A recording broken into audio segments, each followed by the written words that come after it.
In today's video, I am going to teach you how to save Twitter threads to Notion.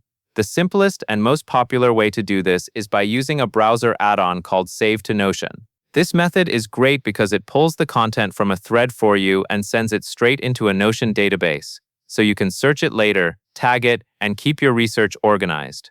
First, open Google Chrome and go to the Chrome Web Store. Search for the Save to Notion extension and install it.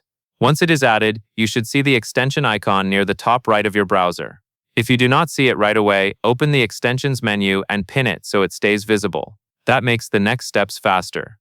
Next, go to X, which many people still call Twitter, and open the thread you want to save.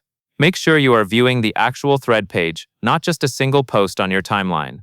When you are on the correct page, you will typically see the connected replies that make up the full thread. Let the page finish loading so the extension can detect everything properly. Now click the Save to Notion extension icon. A small window will appear where you can choose where the thread should go in Notion. Select the Notion database you want to use. If this is your first time using the extension, you may need to connect it to your Notion account and grant permission so it can create new entries in your workspace.